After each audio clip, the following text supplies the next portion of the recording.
Relargada da live, começando diretamente de Porto Alegre.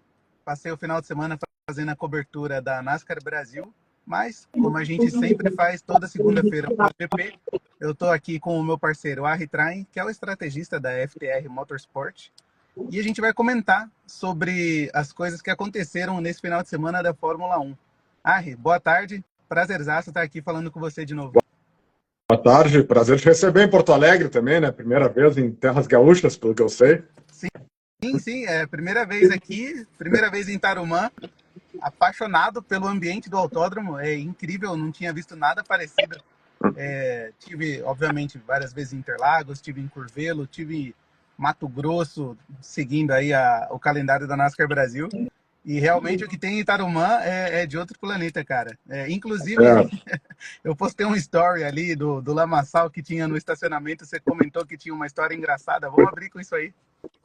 Cara, Tarumã é autódromo raiz, né? Não tem aquela áurea profissional de Fórmula 1 lá de Interlagos, que é tudo cheio de divisão de política, estacionamento para cá, escada para lá, acesso, pulseira. Aqui, Tarumã, o cara ele entra e, bem dizer, ele só não chega nos boxes, não tiver uma credencial, né? O resto é tudo por onde você puder, né?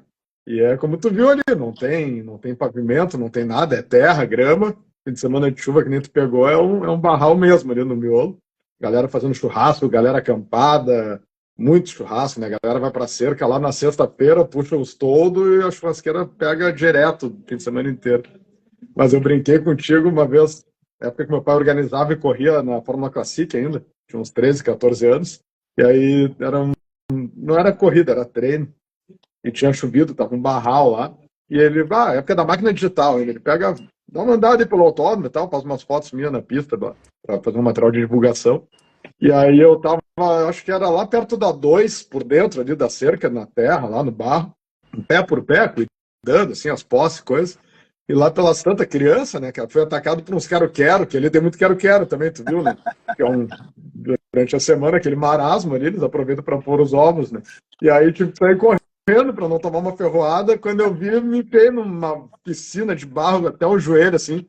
Cara, voltei para os boxes, parecia que eu tava vindo da Terceira Guerra Mundial. Meu pai, cara, o que tu fez? Eu, enfiei num barro lá, fugindo uns quero-quero, cara. Acabei de quase tomar banho no autódromo para meu pai poder deixar eu entrar no carro para ir embora para casa depois. Mas é isso. Tarumã o pessoal fala que é autódromo com alma. Mesmo. Mas é isso. Não, sim, é perigoso. Eu cruzei para lá e para cá ali, a hora que eu via um quero-quero, já passava ali na tangente, porque o bicho é bravo eles têm mesmo. Os ninhos. Eles têm os ninhos, né? Eu bati de kart no kartódromo de Tarumã uma vez, eu dei uma porrada por causa de um quero-quero também. Tava treinando sozinho, primeira volta, acho que eu passei perto de um ninho no gramado, assim, numa curva de alta, e aí ele veio para dar o rasante no capacete, eu me assustei, virei o rosto, só que no que eu virei o rosto eu perdi um pouco a linha também e saí reto dentro de um barranco lá. Nossa. Mas ele acertou você? Não, mas naquela também, moleque, no que eu fiz assim para escapar dele no capacete, eu acabei perdendo um pouquinho à frente. Era uma curva que fazia flat de alta, tipo um bacião de Cascavel, assim, um pouco menos da curva do painel que entrava na reta do kartódromo lá. Aí dei um estampaço lá, eu não quero também. Mas esse negócio é perigoso, né? A gente viu esse final de semana aí, o Hamilton pegou uma marmota. Sim. Lá em Le Mans, eu acho que foi o Drogovic, o Marcos, um dos dois pegou um coelho, né? Esse negócio é perigoso mesmo. Tem que cuidar. Bom, vamos entrar aqui no nosso assunto da Fórmula 1, falar do Bortoleto. Cara, eu anotei algumas coisas aqui e acho que a gente pode começar falando do quali, né? Ele ficou 7 milésimos do Q2, bateu na trave de novo. Sim. Ali foi uma pena, né? Muito pouca a diferença pro Q2 e até eu não sei o que ele teria para evoluir no Q2 depois, né? O Hülkenberg passou e não mudou muito o tempo dele, mas é aquela condição. Ali o Hülkenberg ele largou em 11º, 12º. Era 12º, aí com a punição ele foi para 11º. Né? E aí deu aquela confusão na primeira volta, já ganhou 2 posições numa tacada só. Quanto mais para frente tu tá, melhor são as oportunidades que aparecem, né? E o Bortoleto acabou ficando por 7 milésimos. que fazer, né? Uma Sauber, não é um tempo ruim, faz parte. O ritmo dele na corrida era bom, ele vinha num ritmo bom. Ali não dá para culpar muito o estrategista, o Norris fez o mesmo também, muita gente largou de duro, porque o GP do Canadá normalmente é um GP que costuma dar bastante safety car, tem os muros perto ali. Dessa vez acabou que só deu aquele do final, foi uma corrida tranquila. Teve só a quebra do álbum antes, eu acho, de incidente, né? E isso prejudicou muito a ideia de alguns. Ele acho que não mudaria muito o resultado dele se ele tivesse parado antes, não teria entrado na zona de pontos de qualquer forma, então fez bem em arriscar. Mas me chamou a atenção, eu não consegui ver a corrida ao vivo dessa vez, o horário às 3 da tarde ali, para meus bebês, ali, família, enfim, é um horário um pouco difícil, eu assisti depois à noite. Então eu não consegui ver a transmissão na televisão e acompanhar a cronometragem lifetime, como eu gosto, né? Eu estava sem essa informação. Mas me chamou a atenção que o Hülkenberg, quando para, vem de pneu novo ali atrás, ele não chega rápido. Ele fica um bom tempo ali, até que ele consegue passar, acho que o Lawson, e depois que ele chega no Bortoleto, que daí, claro, não dificulta, né? Então isso mostra que mesmo de pneu bem velho, ele estava com o pneu duro ali já de umas 30 voltas, eu acho, quando o Hülkenberg passa ele, ele vinha num ritmo não muito diferente, então ele poderia estar numa situação melhor, assim, se estivesse na situação de corrida do Hülkenberg, acho que ele teria entregue o mesmo resultado, né, que é o que a gente avalia ali. Essa questão, no começo, bem no comecinho da temporada, o Bortoleto estava classificando melhor do que o Hülkenberg, mas aí eu fui olhar os números agora, ele tá 7-5 para o Hulk no quali, né? E em corridas nem se fala, o Hulk já pontuou acho que pela terceira vez, e o Bortoleto ainda não. Será que esse tipo de coisa pode minar a confiança do Bortoleto pro restante da temporada? Eu acho que não, até porque se pegar ali os quales que o Hülkenberg ficou na frente, quase todos são pistas que o Bortoleto não conhecia, né? Canadá ele nunca tinha andado, aquela parte inicial lá do campeonato também eram pistas novas. Na fase europeia ali agora, que entrou Barcelona, ele classificou na frente, as pistas que ele conhece ele classifica na frente. Mas é tudo uma diferença ajustada, né? Tu pega, por exemplo, a diferença do Piastri para o Norris. Foi o pior fim de semana da McLaren no ano, eu acho. Mas para não mudar de assunto, o Piastri botou meio segundo no Norris, sabe? E são dois pilotos bons com um carro bom. Então, é normal. Uma hora ele vai ficar uma na frente, outra hora vai ficar outra atrás. O Hülkenberg é um piloto bom também, não é um piloto, não é um gênio, não é um piloto de primeira linha, que nem diz o Marco lá. Ele sim, acho que é um piloto B, mas é um piloto não é desprezível, então é normal ele tomar um pouco do cara no início. E aí tem as situações também até de treino, de desenvolvimento. Em Barcelona, por exemplo, o Bortoleto classificou na frente e só teve as atualizações do carro no TL3. Então o Hülkenberg já vinha mais tempo andando com o carro e mesmo assim tomou no quali. Então acho que quanto a isso está tranquilo. Os resultados, sim, para quem é leigo, olha ali, só o Hülkenberg pontua no mesmo carro, o Bortoleto não presta, o cara é melhor do que ele. Mas a gente assistindo a corrida sabe ali, aquele primeiro GP lá da Austrália foi uma questão de chuva, enfim, uma corrida caótica. Depois, sim, houveram pontuações ali por questão de estratégia, que o Bortoleto acabou indo para uma opção diferente, não deu certo, mas é normal, né? Fazer duas estratégias diferentes dentro da mesma equipe e faz parte. Agora ele não tinha muito o que fazer, como eu disse, abri falando ali. Acho que ele tinha mesmo que arriscar, esperar um safety car, porque era uma pista que estatisticamente teria uma probabilidade alta de safety car. Então, se entra um safety car ali no momento que ele ainda não parou, para ele seria muito bom para subir algumas posições. Felizmente não aconteceu, mas dentro da equipe existe lá a avaliação, e quem entende do assunto, que entre aspas é quem importa no sentido dele conseguir uma vaga melhor no futuro para a carreira dele, ou até mesmo permanecer até o fim do contrato com a Audi, enfim, a avaliação é de que ele está fazendo um belo trabalho. Essa corrida agora ele conseguiu fazer um gerenciamento fantástico de pneus, até o engenheiro dele elogiou isso, né? E não sei também se não houve, daqui a pouco, quando o Hülkenberg passa ele, se ele não dá uma segurada no pilotão para o Hülkenberg poder ganhar a segunda parada, né? Quase todo mundo foi para uma estratégia de 2 paradas, mas a avaliação dele dentro da equipe, acho que ele está fazendo um trabalho muito bom, muito competente, isso no fundo é o que importa, né? Lógico que a gente quer a torcida junto, quer ele disputando vitórias, enfim, mas nesse primeiro momento o que ele precisa é se firmar lá dentro da Fórmula 1. Essa questão do gerenciamento de pneus, isso é um ponto importante. Ele fez um comentário depois da corrida dizendo que tinha carro muito mais rápido que o dele no começo da prova, largou atrás dele, e ele precisou exigir mais dos pneus para segurar essa galera, né? Que o pessoal vinha num ritmo mais forte. Mas mesmo assim, cara, de novo a gente pensar a estratégia. Ele fez um comentário também que eles esperavam que o safety car chegasse mais cedo.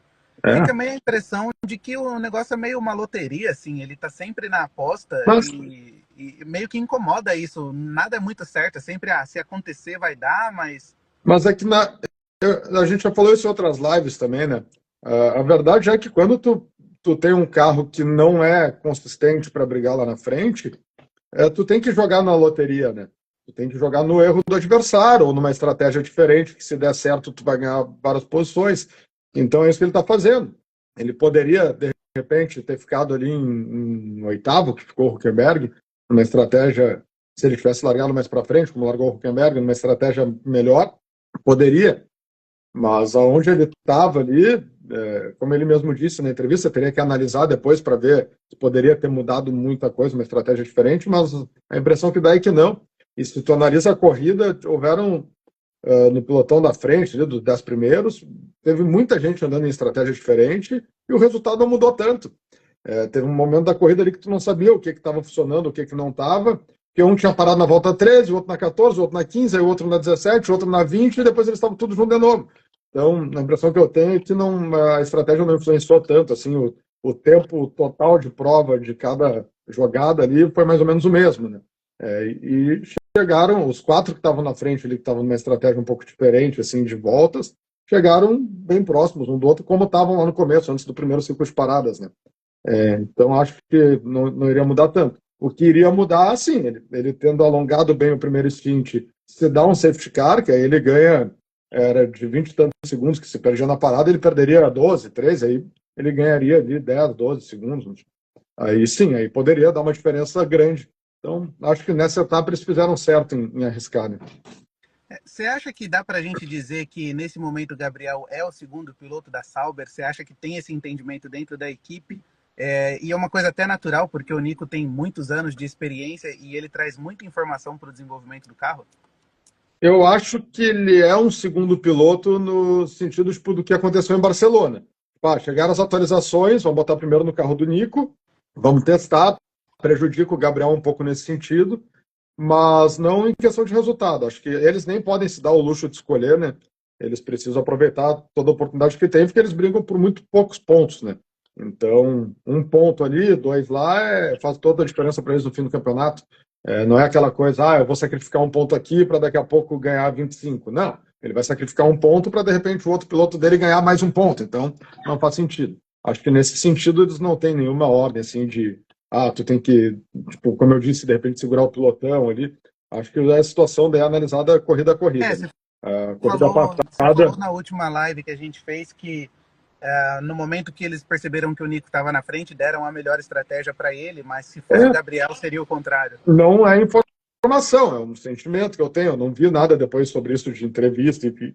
Mas eu normalmente é o que acontece, né? O cara que está na frente recebe a estratégia mais comum, que teoricamente vai funcionar melhor para todo mundo, e o que está mais para trás vem numa estratégia diferente para arriscar. Dessa vez a própria McLaren fez isso. É uma pista tão comum de dar safety car, que mesmo a McLaren tendo os dois pilotos brigando pelo campeonato, o Norris largou de duro.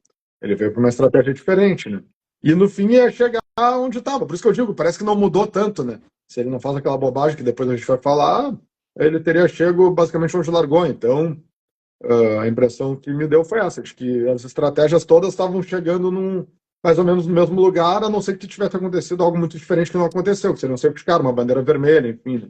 Então, não acredito que tenha influenciado tanto nos resultados. Né?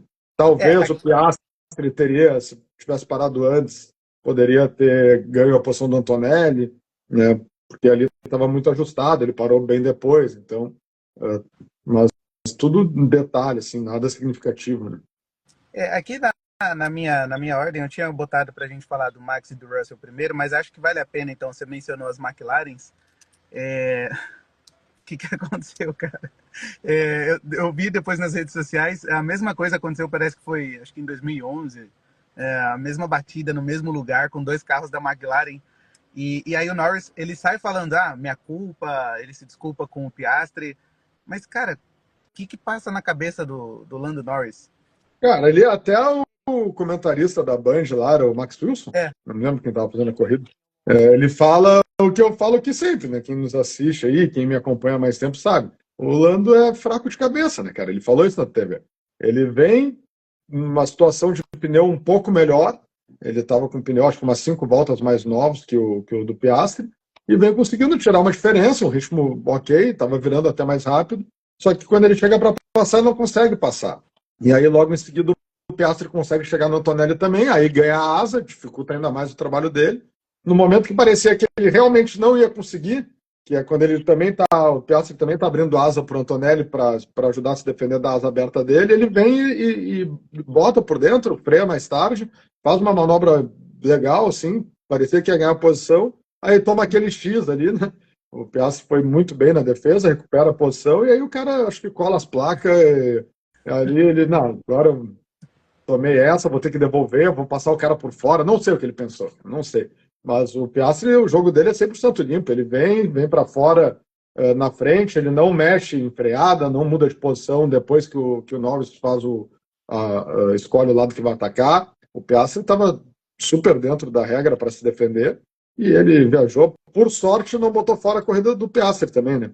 Porque aí teria sido terrível para a McLaren. Já foi muito ruim, botaram alguns pontos fora. Para o Piastri foi maravilhoso, porque, como eu disse, pior fim de semana da McLaren até então, o Piastri conseguiu sair de lá com uma diferença ainda maior para a liderança do campeonato. Então, para ele, a cagada do Norris foi fantástica, né? Mas para a McLaren teria sido muito ruim. Felizmente, não estourou o pneu dele, nada que tenha prejudicado a corrida. Ele segue bem no campeonato e o Norris só afundou mais. Acho que agora a diferença caiu para 20 pontos, 21, não me lembro. Alguma coisa nessa casa. O Aumentou bastante. Piastri gelado, como sempre, né? Do jeito que você falou, parece que ele tá na estrada, de boas ali, não tem nada acontecendo, ele vai fazendo dele. Sim. E o Norris surtando também, não é a primeira vez, acho que deve ser a coisa mais escandalosa, assim, mas não é a primeira vez que ele erra, psicologicamente falando. Pensando no campeonato de construtores, cara, isso que você falou, achei importante dele botar fora alguns pontos para a equipe, né?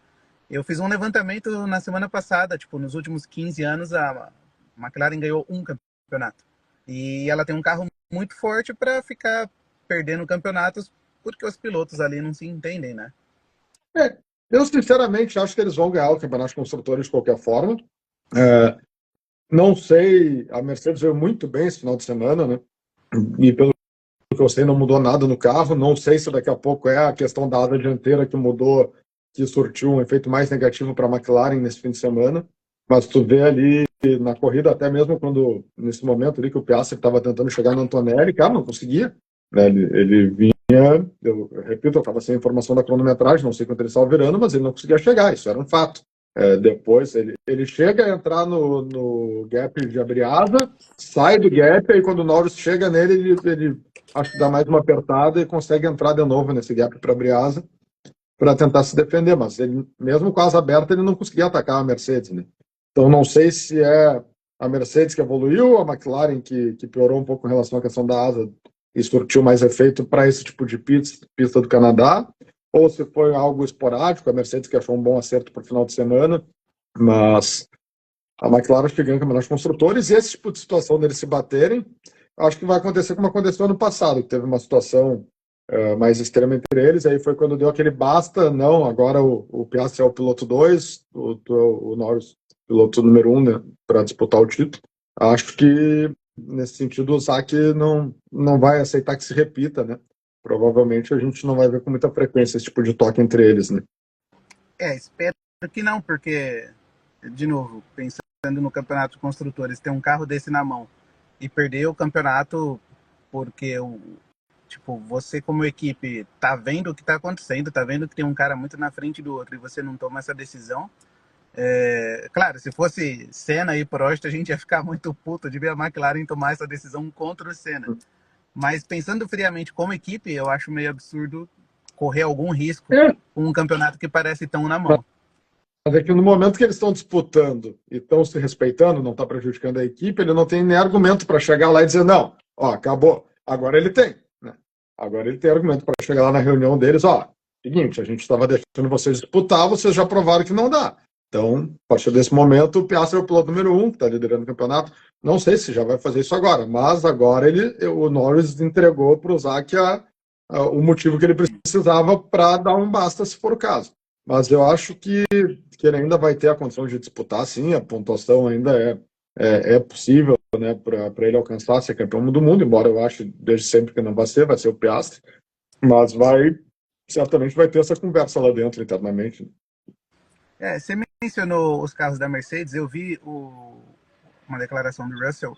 Eu já tinha visto um papo desse antes do GP, falando que em temperaturas mais baixas a Mercedes rende bem, ou rende melhor do que o normal.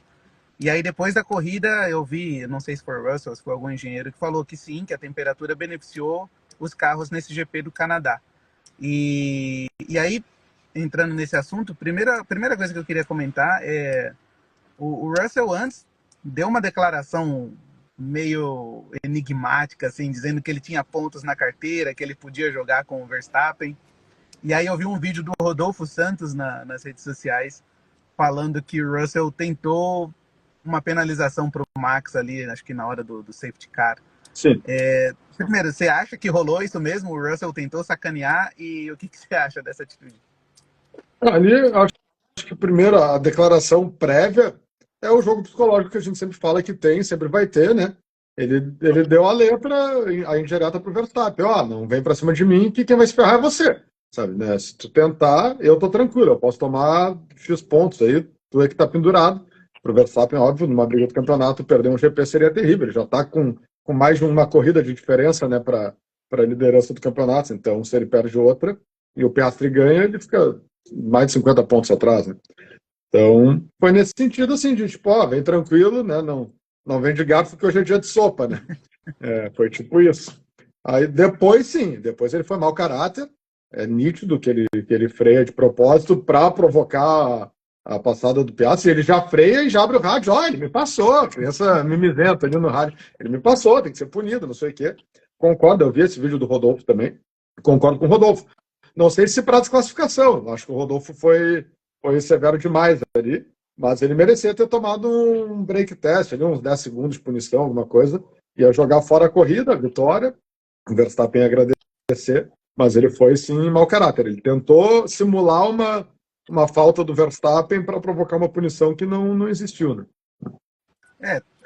Tirando isso, foi um final de semana perfeito dele, né? Ele pegou a pole ali, já tinha zerado o cronômetro e ele tirou a pole do Verstappen. Sim. E, por exemplo, a gente viu, não vou me lembrar qual foi a corrida agora, uma que o Piastri fez a pole, o Verstappen engoliu ele logo na primeira curva. É o tipo de coisa que com o Russell não acontece, ou pelo menos dessa vez não aconteceu, né? Foi em Imola, se eu não me engano, né? Que ele passa por fora ali na 2. Ele se posiciona por fora na 1 e passa na 2. Mas até acho que esse foi o sentido da mensagem do Russell da pontuação da carteira. Tipo, ó, não vem se presquiar que nós vamos tocar roda com roda. Vou te jogar pra grama, tu vai me jogar pra grama e quem tá na berlinda é tu, né? Ele. Não acredito, sinceramente, que pro Verstappen não fez diferença nenhuma, né? Pelo lado mental que ele tem, assim. Se fosse com o Norris, talvez teria surtido efeito esse blefe antes. Mas acho que com o Verstappen não mudou absolutamente nada. Também a situação da pista é diferente, né? Cada pista oferece uma forma de ataque. O Antonelli acabou fazendo para cima do Piastri, né? Uma jogada parecida com o que o Verstappen fez lá em Imola. Era uma situação meio parecida. Ele se posiciona por fora na primeira perna e sai na frente na segunda. Mas Verstappen acho que não conseguiu, não teve carro para chegar com tração, para tentar retardar a freada para fazer isso para cima do Russell. Não foi porque o Russell foi lá dizer que tu tem mais ponto que eu, sabe? Não. O Antonelli também fez um corridaço, né? Foi bom. Beleza, ele é o novato que tem o melhor carro, mas mesmo assim a gente vê bastante gente com carro bom que não tá bom assim. O cara não tá tirando do carro o que o carro tem, né? Sei lá, o Tsunoda pode ser um exemplo mais clássico disso, mas eu não sei, eu esperava o Williams, Alpine um pouco melhor, a Sauber tá em alguns momentos na frente desses dois, né? Então acho que o Antonelli, assim, é para bater palma a corrida dele, né? Ele vem de novo atrás do Russell, né? Então, foi boa a questão, principalmente da ultrapassagem do Piastri, depois conseguiu gerenciar bem o ritmo ali para manter a posição, né? Mas tu bota o Bortoleto nesse carro desde o início da temporada, ele também teria feito esse pódio, provavelmente, entende? Então é difícil avaliar, né? É claro que aparenta que o Antonelli está tendo resultados melhores, ele está tendo resultados melhores, aparenta que o Antonelli é melhor, porque ele está no carro melhor, mas acho que se tivesse o Bortoleto tendo essa chance, ou daqui a pouco um Radjar, ou qualquer outro Hulk naquele carro, não teria grande diferença, assim, né? É, Mas essa é foi uma boa a corrida dele, coisa, sim. essa é uma coisa que eu pontuei antes da temporada começar, que o Adjar, quando o Adjar pegou a vaga na Racing Bulls, ele chegou, primeiro o Bortoleto foi para Sauber, né? E aí Uhum. depois o Adjar foi confirmado na Racing Bulls. E aí, na época, eu postei um vídeo falando, poxa, o Adjar não ganhou nada na base, né? O Bortoleto ganhou tudo e o Adjar tem um carro melhor que o dele, né? Puta injustiça isso. Que aí são as situações políticas de contrato, de academia de pilotos, enfim, né? O Bortoleto, ele era piloto McLaren, como a gente já falou em outro momento, enfim, aí são N situações que não só o talento, né? Se fosse por talento puro, quantos não chegaram na Fórmula 1 para dar lugar para um Stroll da vida, né? Então, não é só isso, né? O próprio Pérez tinha um patrocinador que entregava muita grana na Red Bull lá, por isso que não saiu antes. Então, tem N situações além do talento. O Hadjar foi o vice do Bortoleto, né, na Fórmula 2. Foi uma disputa parelha, foi até a última etapa, com uma diferença de meio ponto, um ponto, uma coisa assim. E depois ele tem aquele problema na última etapa que ele não arranca, e o Bortoleto abre. Mesmo assim, ele vem vindo numa corrida de recuperação. Ele fez um bom trabalho na Fórmula 2, é um bom piloto. Agora, claro, da expressividade do resultado do Bortoleto de ser campeão de Fórmula 3 e Fórmula 2 no ano de estreia, traz para ele uma expectativa, traz para a gente uma expectativa de que ele é o melhor de todos ali. Só que a gente só vai conseguir avaliar quando eles estiverem em igualdade de disputa. Eles não estão, né? A Alpine não está bem, a Williams não teve um bom final de semana, mas está com um bom carro. Tu falou que a Sauber vem andando frequentemente na frente, até discordo. Eles tiveram, tanto é que eles estão em quinto, acho, no campeonato de construtores, né? Mas o fim de semana da Williams não foi bom. Mas sim, a Racing Bulls nesse final de semana ficou atrás da Sauber, a Alpine de novo ali atrás, menos pontuação, um carro tomando. O primeiro ficou na frente do primeiro deles e o segundo na frente do segundo. Mas acho que se pegar dos rookies e analisar, tirando o Hadjar, que também está, entre aspas, competindo com o Hulk, que é o Lawson, o Bortoleto é o que tem melhor resultado no enfrentamento do companheiro de equipe, né? Mesmo tendo tomado bastante em corrida, em classificatória é o que está mais próximo. Então, acho que ele está fazendo um bom trabalho, sim. Até porque você pega o Antonelli, você pega o Adjar, esses caras têm um carro pronto, né? O Bortoleto Exato. está ajudando a construir o carro da Sauber para poder andar melhor, né? Como eu digo, a McLaren foi o carro mais rápido do final de semana, sem dúvidas, né? O Verstappen consegue tirar aquele a mais da Red Bull que ninguém mais consegue, mas é isso. Não, ele chegou ali entre as duas Mercedes porque é o Verstappen, não porque está de Red Bull. Então o Antonelli fez o que tinha que fazer, ele não comprometeu, né? Ele já está pegando a mão do carro, já está aí 11 etapas já, não sei. É isso. É por aí. Tá em torno disso. Não sou muito bom com esses números, mas está em torno disso. Lógico que com cada vez ele vai pegar mais a mão do carro, mais horas de pista, né? Então, fez o que se espera dele, né?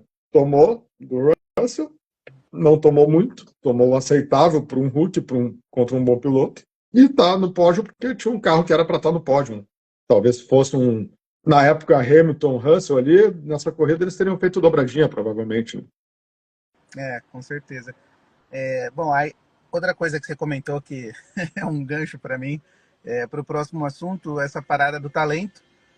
O Stroll correu no Canadá. Não vou entrar no mérito da capacidade ou do tamanho do talento dele, mas ele fez uma corrida ruim e a gente antes estava na expectativa do Drogovic assumir esse assento, não rolou. O Drugo acabou indo para as 24 horas de Le Mans e Quebrou, não chegou também. pois é, aliás, a expectativa era bem forte com o Nasser também, não deu certo, né? Sim. Mas, Mas mas no caso do Drugo deu tudo errado, né? O Stroll veio, talvez ainda não com 100% de condição, não conseguiu correr o GP, foi para Alemãs, não deu certo. Para o Drugo nada deu certo esse final de semana, né? Mas é uma pena, né? O Drogovic, eu tenho certeza que se botasse ele em condição de igualdade para competir com o Stroll, ele daria um pau no Stroll, como o Radiar estava dando no Lawson ali, ou como, não digo como o Max no Tsunoda, mas com certeza é um piloto muito mais capaz que o Stroll. Cara, esse Alonso atual, eu acho que o Drugo também ficaria na frente, né? Assim, Dizem, né? Eu já vi matérias de gente lá de dentro dizendo que o Drogovic é o mais rápido dos três ali hoje, né? Mas, cara, o Alonso, para mim, hoje o Verstappen é o melhor piloto do grid disparado. Para mim, o Verstappen está numa prateleira quase cena, assim. O cara, eu acho que ele é muito diferenciado mesmo. E está provando isso agora que a Red Bull não é o carro dominante. É muito fácil tu fazer isso quando tu está num carro que está dominando. Agora não. A gente está vendo a Red Bull frequentemente com o segundo carro fora dos pontos. Não é assim, um carro chega em sexto, o outro ganha a corrida. Não, um carro chega em segundo, o outro chega em 14º. Sabe? Essa é a diferença de piloto que tem ali dentro. Então,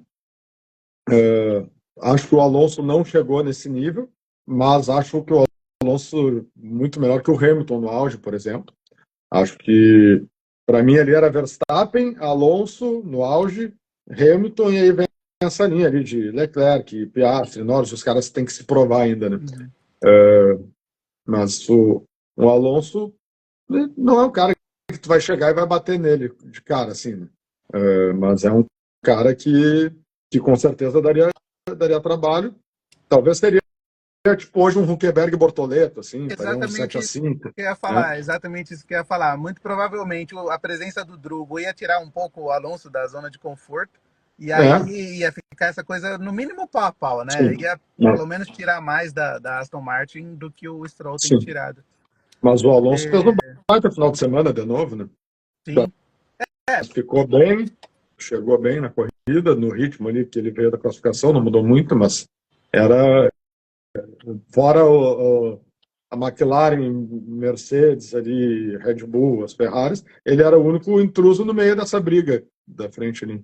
Sim, o que aumenta ainda mais a expectativa para 2026, né? Essa mudança toda que vai haver, os caras acertarem a mão, a gente pode ter o Alonso de volta, não sei, o Hamilton. Eu torço muito que o Alonso fique com o carro do Newey, mas eu não sei se tem esse boato aí de que estão oferecendo um caminhão de dinheiro para o Verstappen para lá.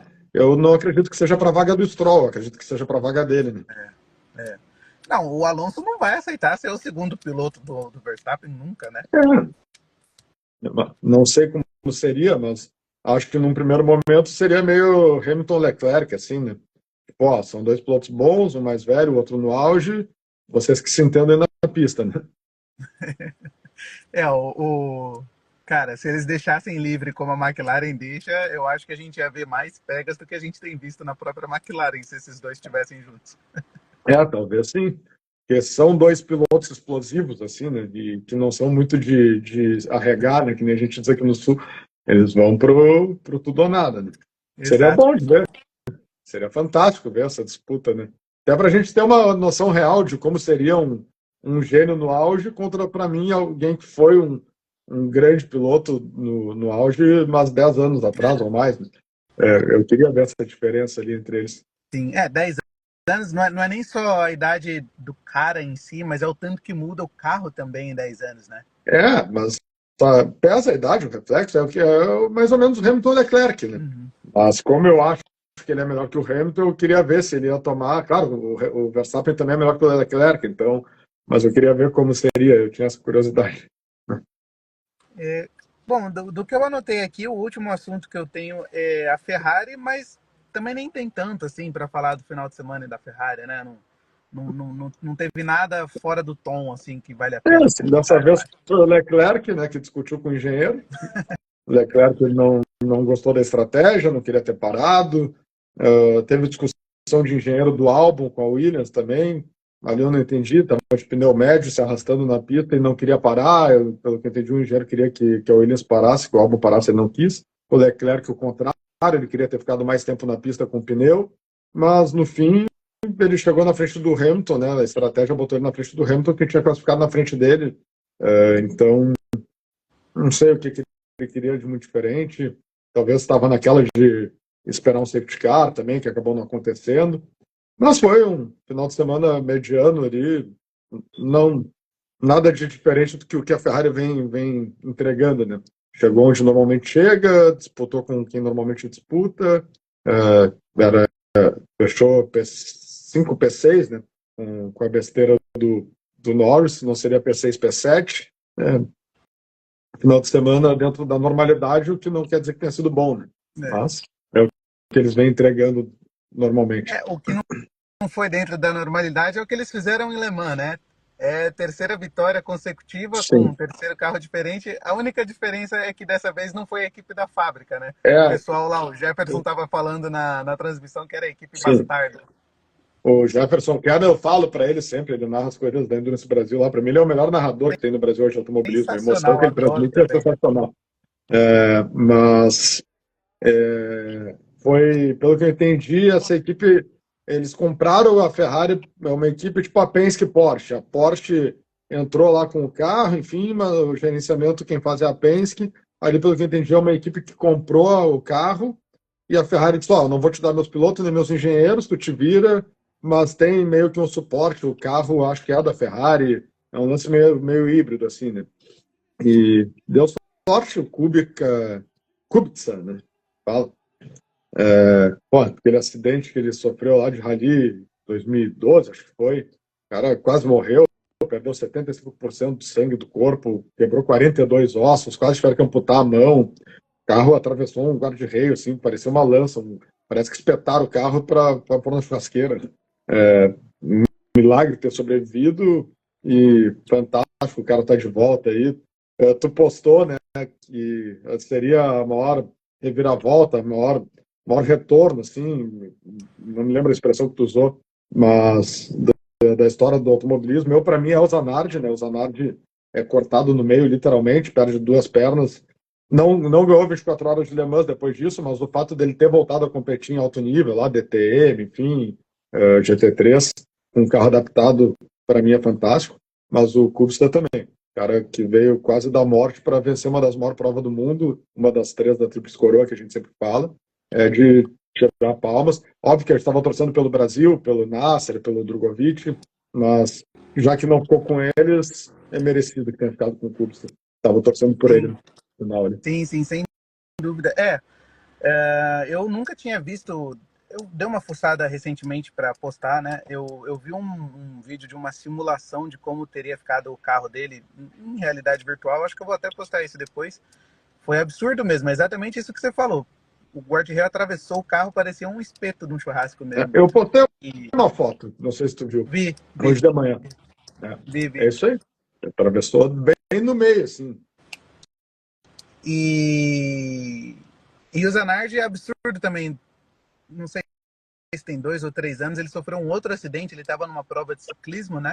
Acho que ele bateu de frente com um caminhão e eu não sei como que é o estado atual de saúde dele. Também não. Mas é impressionante, o cara, a volta por cima que ele deu, de repente ele tá na mesma situação ou até pior, né? Tem coisas na vida que é difícil entender, né? Eu não sei também qual é a situação atual de saúde dele, mas o cara rodar num oval e tomar uma paulada no centro a 300 por hora, partir ao meio, voltar a correr e voltar a disputar, andar bem, é louvável, né?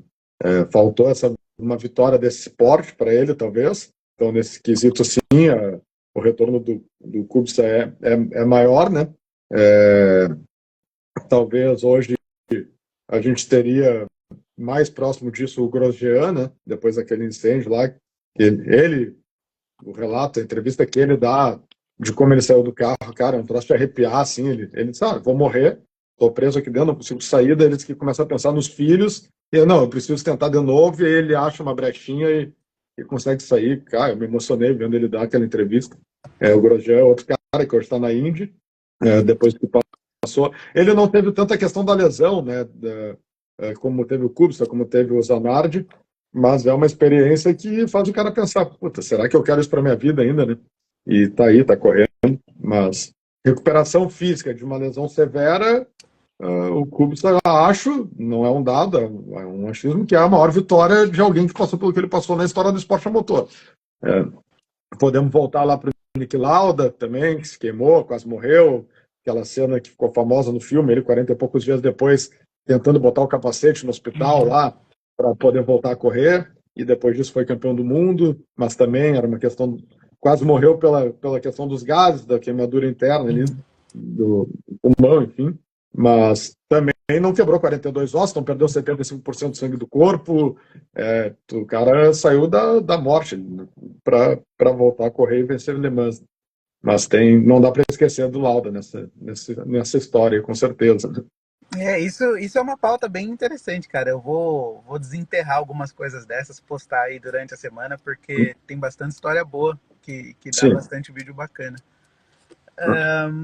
Cara, do que eu tinha anotado aqui, acho que os assuntos eram esses. Tem alguma coisa que ficou pendente que você quer falar?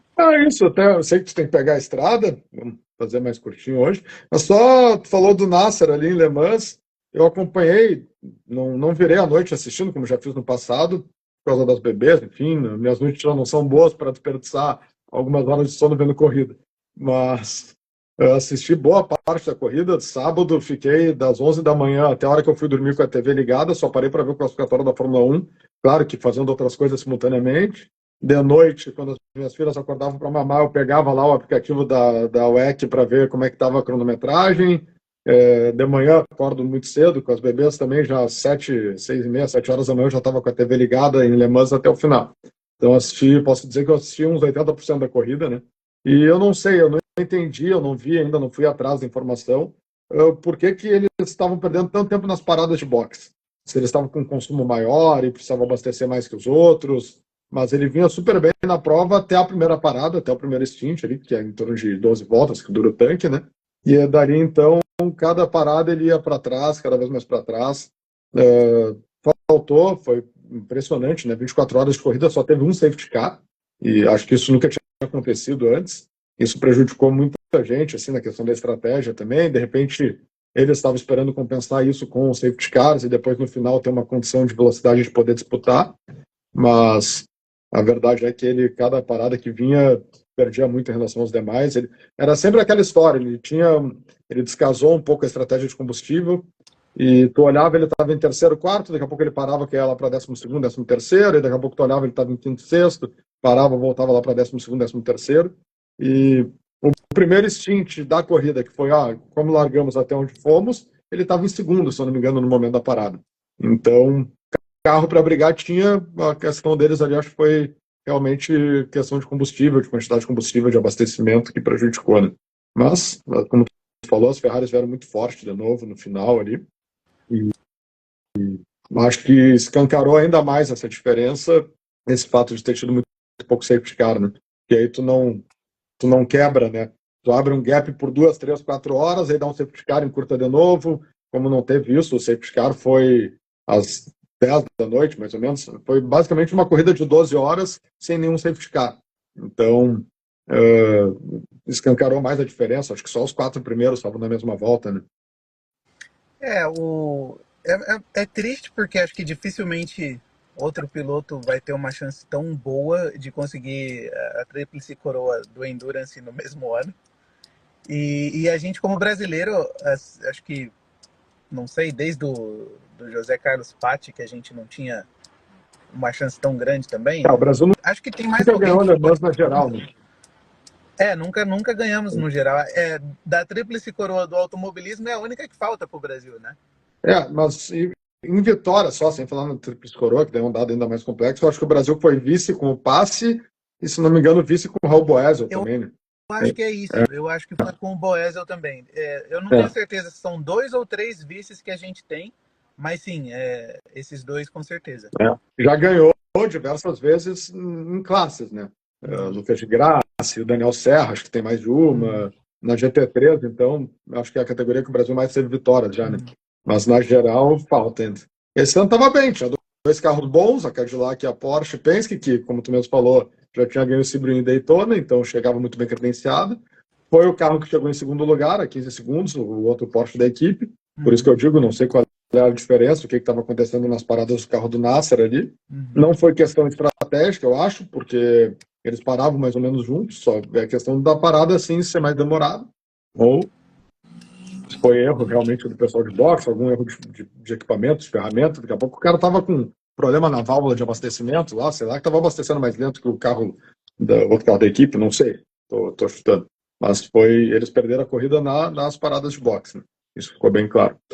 Mas é isso, vamos ver. Ano que vem, ele está numa boa equipe, tem um bom carro, o carro está se desenvolvendo, ele é um piloto fenomenal. Teve na Sauber, lá onde está o Bortoleto hoje, infelizmente para ele a Fórmula 1 não seguiu o caminho, mas foi para o VEC e está muito bem lá.